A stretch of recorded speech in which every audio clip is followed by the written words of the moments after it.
The Ferrari 250 GTO was one of the peaks of the GT class overall, not just for the company it is headed. It is a car that fully reflects the company's philosophy and style. Car experts did not stint on praising this car either. Sports Car International magazine ranked it number 8 in the category Best Cars of the 60s, and Motor Trend Classic magazine called the 250 GTO the best Ferrari ever made. That said, it has to be said that the car was created with a lot of tricks to get around the rules of the Fédération Internationale de l'Automobile, FIA. The company's documents show that the Ferrari 250 GTO was simply a copy of the short wheelbase Ferrari 250 GT. Only the body color was the same. Everything else was thoroughly redesigned. What is a 250 GTO? 250 stood for 250 cc's per cylinder, GT for Gran Turismo, O for Omologata, i.e. allowed to race.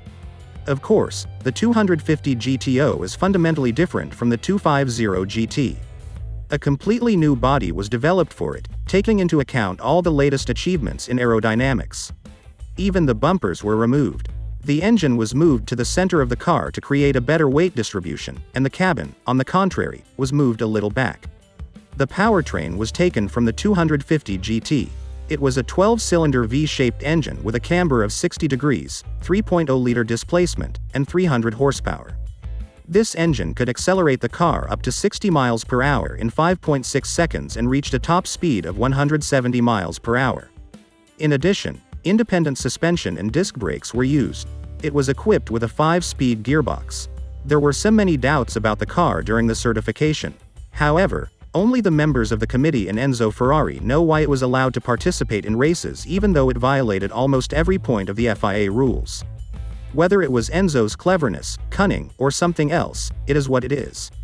So the Ferrari 250 GTO turns up on the racetrack. This is followed by a parade of brilliant Ferrari 250 GTO victories: Sebring, Targa Florio, Nürburgring, 24 Hours of Le Mans, and Tour de France. From 1962 to 1964, Ferrari was the first among the automakers. It is not necessary to pretend that the competitors were pieboys and did not try to circumvent the FIA bans. They did, and some were very good at it. But the Ferrari 250 GTO was still unbeatable. The car was produced for a short time, from 1962 to 1964. In total, 36 cars were produced, including 3 cars with modified characteristics, but also related to the 250 GTO. The question might arise: why so few cars were produced? Look again at the technical data.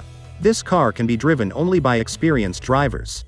Also, the peculiarities of the design of the car were affected. This is a race car. It was better in the conditions of high speeds and high engine revolutions. It cannot be solved.